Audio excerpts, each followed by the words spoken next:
அவருக்கு ரைடு வருது, உங்களுக்கு ஏன் ரைடே வரல? தம்பி கேள்வியை கேட்டு அங்கிட்டு திரும்பிட்டீங்கன்னா இப்படி. அவருக்கு ரைடு வந்தா உங்களுக்கு ரைடு ஏன் வரல?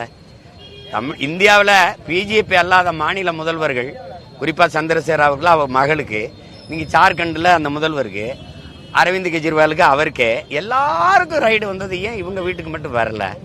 அப்படின்னா கரபடியாத கையா, புனிதமா, தூய்மையா அப்படி இருக்காங்களா?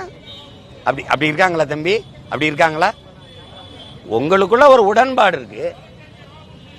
அதனால சும்மா நீங்க அங்க போனா நீங்க உங்களுக்கு ரைடு போட்டா ஏன்னா உங்களுக்கு வராது நீங்க என்ன கப்பம் சரியா கட்டிக்கிட்டு இருக்கீங்க.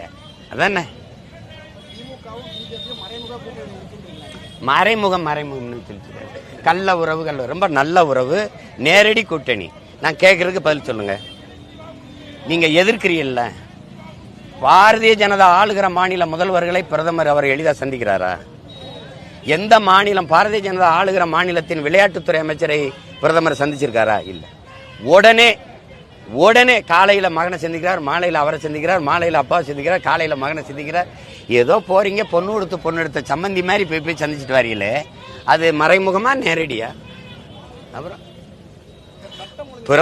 முதல்வர் பேசினாரா இல்லையா? ஐயா கருணாநிதி அவர்களுடைய காசு வெளியீட்டு விழாவில், அந்த காசு நாணய வெளியீட்டு விழாவில் நீங்க அம்மையார் ஜெயலலிதாவுக்கு வெளியிட்டீங்க கூட்டணியில் இருக்கும்போது.